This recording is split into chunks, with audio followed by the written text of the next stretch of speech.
私も30歳が見え始めてきてですね。ってなってくると、会社の年が近い若い人たちって順風満帆にというか、順当に人生をやっているという偏見を私が持っている方たちはですね、家を購入したりですとか、結婚して家庭を持ったりっていうことをされているわけですね。そういう環境下の中、そういう人たちに対して無慈悲にですね、転勤事例が出たりとかで、ちょっとその人たちが困ってるのを見てですね、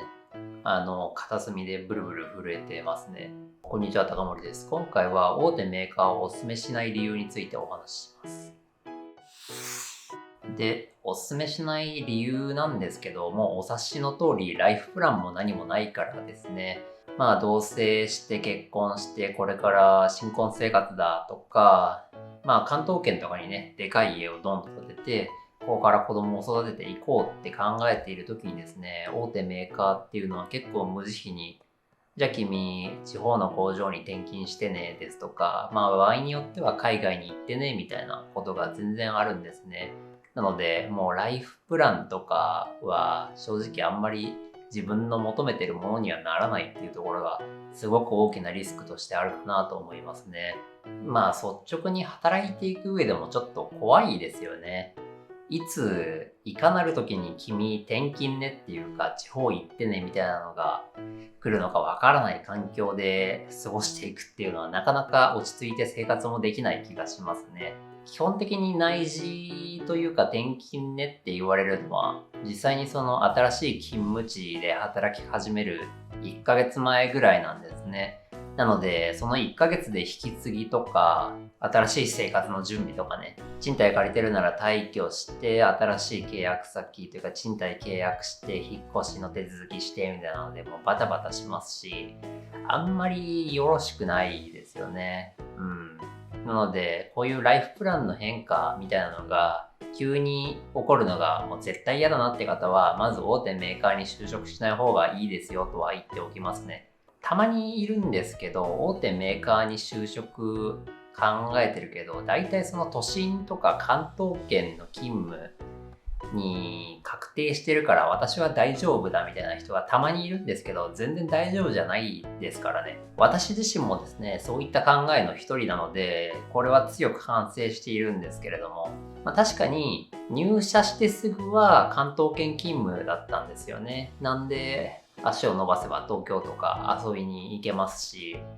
全然いいかなみたいな感じで余裕しゃくしゃくだったんですけど、もう本当その調子乗ってた数ヶ月後すぐにこう地方の工場に行ってねみたいな形で、もう私の夢の都心というか関東圏社会人生活はもう数ヶ月で終わりましたからね。そこから工場に行っていろいろ経験したりして、で、またこう関東圏の今研究所みたいなところに勤務しててっていうところの経歴を経てるんですけど、その詳しい詳細とか、配属ですね、移動転勤を勝ち取ったきっかけはちょっと別動画に語ってるので見てみてください。なんで大手メーカーでこういう急激なライフプランの変化というか、言っちゃえば転勤とかですよね。があるかっていうと、総合職採用の場合って大体が会社が行っている事業を俯瞰して、その上で経営判断というかね、事業を大きくしていくための判断を角度よくできる人材を育てていく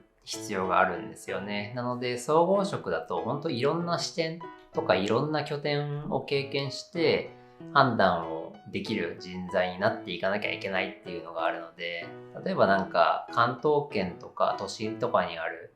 先端研究所みたいなところのばっかにいると、もうずっとその技術開発やってる人みたいな感じで視野は狭くなりますよね。なので将来的にですね、技術開発一本で生きていこうっていう人も多分対象になってくると思うんですけど、総合職採用の場合というか総合職として働く場合、そういった背景があるので、それなら実際に物をどうやって作られてるか見てきなよとか、作っていく上で法規制とかね、どういうところを気にしなきゃいけないのか、ちょっとチェックしてねみたいな意味合いで、数年間出向っていう形で地方の工場への、転勤とかがあるわけですね。なので本当に転勤とか生活拠点を変えたくないみたいな思考が少しでもあるのであれば、本当に大手メーカーはお勧めしないですよ。間違いなく、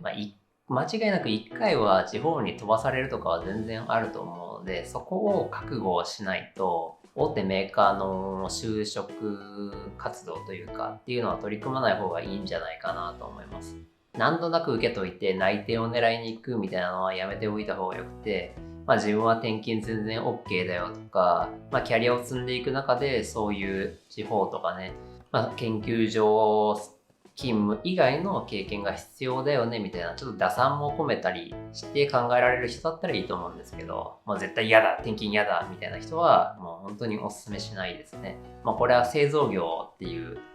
業界がですね、そういう雰囲気というかがあるので、もう免れられないと思いますね。なので最近の転勤事情とかをざーっと眺めてるとですね、私のように年が近い人たち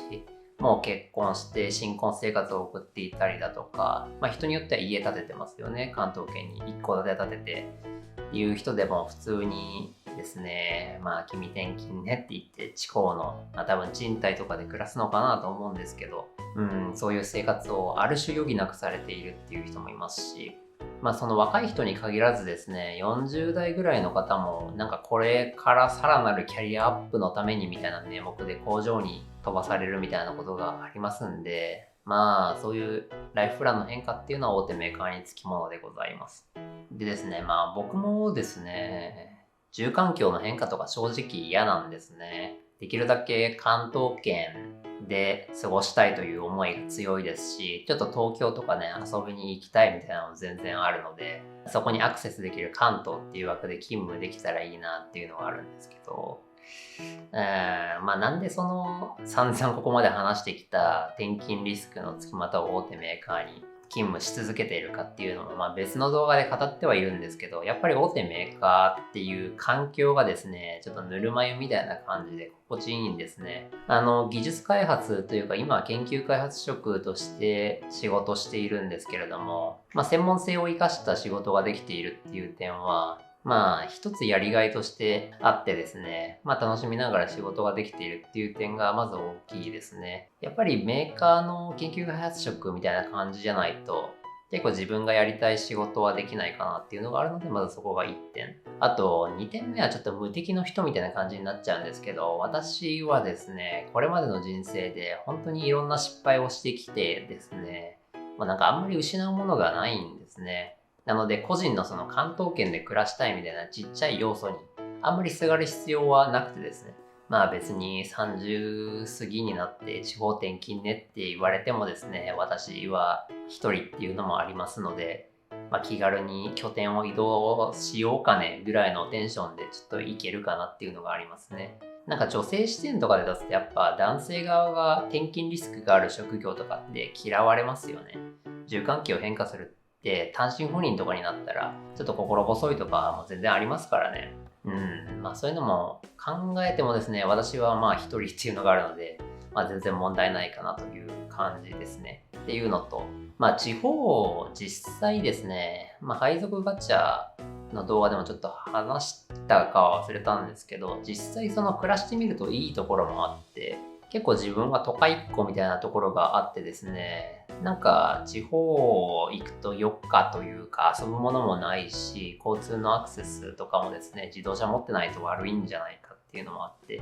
それは事実だったんですけど、なんか開放的な雰囲気は都会にある人間関係のごちゃごちゃとか、頭を悩ませる要素とかから解放された気分になって、それはそれでいい面もあったのかなっていう感じですね。会社の寮に引きこもってるっていう生活をしていたんですけど、それはそれでいい時間だったかなというのがありますね。で、仕事面についてもやっぱり工場みたいなところ行ってみると、実際ね、どうやって動かして物作ってるかとか、物が作られてる工程とかを見ると、研究開発っていうすごい上流のところだけ見ててもしょうがないのかなっていう、気づきもありましたし、それはそれで経験としていいのかなとは思いますね。ただその転勤みたいなのを肯定してるわけではないですね。やっぱり安定した生活が土台としてあって、その上に仕事があるみたいな感じの関係性がいいかなと思っているので。はい、今回はですね、大手メーカーに就職をお勧めしない、一つの理由を話したという感じですね。言っちゃえば転勤嫌な人は絶対に大手メーカーとかに就職すべきではないという話でした。まあ経験にもなるんですけどね、会社のお金使って、地方に暮らせたりとか、可処分所得は上がるわけですから、いい面もあるんですけど、まあどこに重きを置くかっていうところで、就職とかね、まあ、今後の自分の生き方っていうのを考えたらいいんじゃないかなと思いますね。